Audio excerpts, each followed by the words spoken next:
Hello students. In this video we are going to start chapter number 4, maps. So in this chapter we are going to study what exactly maps are, what are they used for, how to draw maps and how to use these maps.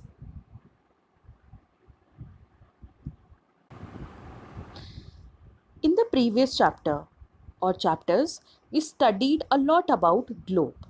So what exactly is a globe? A globe is a miniature form of the earth. It is the model or a representation of the earth. Although map, although globe tells us about different countries, different places, locations, but it actually doesn't tell us about these places, locations in very detail. A globe can be useful when we have to study about Earth as a whole. I mean, the shape of the Earth, the tilt of the Earth, the motion of the Earth, etc. But when we come to the details, for example, like details about a country or a small town or a village, the globe is not quite useful. In such situations, when we need details regarding districts, towns, villages, we use maps. So, a map is a representation or a drawing of the earth's surface or a part of it which has been drawn on a flat surface. For flat surface, for example, paper or anything else, according to a scale.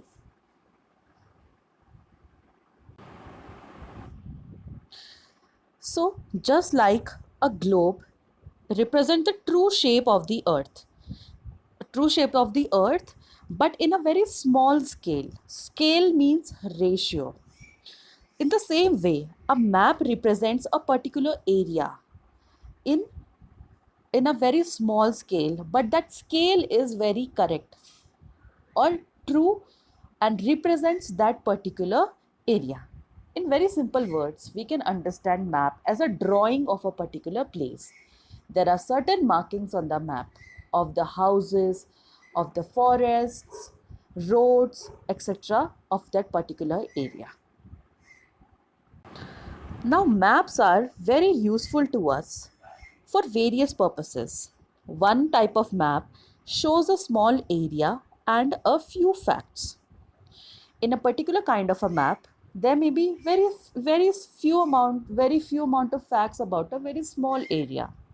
But in another type of map, we may find facts in a great detail. Okay, we may find the details about a place in a particular type of map, and these details might go on for several pages. And when many maps put together, it, it forms an atlas. So, Atlas is basically a book or collection of the maps. And Atlas consists of maps of different types, varieties, shapes, sizes, representations, etc. This is a true fact that maps provide us with a lot more information than a globe provides us. Now, let us look at the different types of map. The first type of map which we have is physical maps. These are the maps showing natural features of the earth, such as mountains, rivers, as you can see in this map, plateaus, plains, rivers, oceans, etc. And these are basically also called relief maps or physical maps. These maps show us the physical features of a particular place. The next important type of maps we have are political maps. These maps show us cities, towns, villages, and different countries and states of the world with their boundaries and with their boundaries. Since these are the boundaries which have been drawn by the different countries and different governments. That is why they are called political maps. As you can see in this picture, you can see the boundaries of different states. You can also see the name of the state, the capital, etc. Some political maps consist of a lot of details, also mentioning the names of small towns and villages, as you can see in this picture. The third type of maps we have are the maps which focus on specific information regarding a particular place, such as road maps, rainfall maps, maps showing distribution of forests, industries, etc. These are known as thematic maps because they basically focus on a particular theme. As you can see in this picture, this is the map or thematic map of India showing the forest cover. Forest cover in India. The states which are dark green show or have a larger forest cover as compared to the states which are less green or light green. This is another type of thematic map showing rainfall received by different states in India. This is a thematic map of India showing top 10 rice producing states in India. So, thematic maps basically cover a particular type of theme. Suitable titles are given on the basis of information provided in these maps. Now, there are certain things which complete or make a map. For example, distance, direction, and symbol. These are three important components of a map, and without distance, direction, and symbol, we cannot actually draw or use a map. Let's now talk about the first important component of map, which is distance. So, we've already read that maps are basically drawings, and these drawings reduce the entire world or a particular area on a sheet of paper. And these maps which are drawn are reduced in scale. But this reduction is done very carefully so that the distance between the places is real. Although maps are very small, but the scale or the distance which has been shown on maps is actually real, but it has been actually reduced. Therefore, a scale is chosen for this purpose. Now, scale is the ratio between the actual distance on the ground or actual distance in the reality and the distance which has been shown or drawn on the map.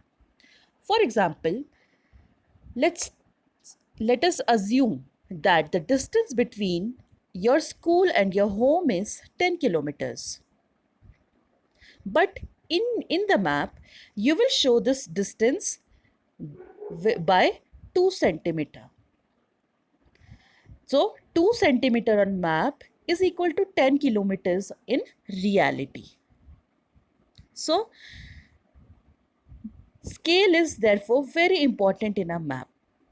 If we know the scale, we will be able to calculate the distance between any two places on a map. The thing is that we actually should know. The only need is that we need to know what particular scale on the map represents, or what is the ratio of the actual distance and the scale given on the map. So now, when large areas such as continents or countries are drawn on paper, we use a very small scale. For example, 5 centimeter on paper in a map shows 500 kilometer of the ground or 500 kilometers of the actuality or reality. It is called small scale map. Now, when a small area like your village or town is to be shown on paper, we use a large scale, that is 5 centimeter on map, which shows 500 meters only on the ground. It is called large scale map. So now maps can the scale on the map can represent a very large distance or a small amount of distance. The large scale maps give us more information than small scale maps.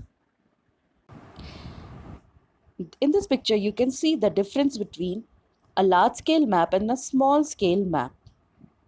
To explain this in very simple words, we can see that if I zoom in this picture, so this will become a small scale map. But when I zoom out, it will become a large scale map. In small scale, we cannot see the entire thing or entire area. We actually go deep into the details.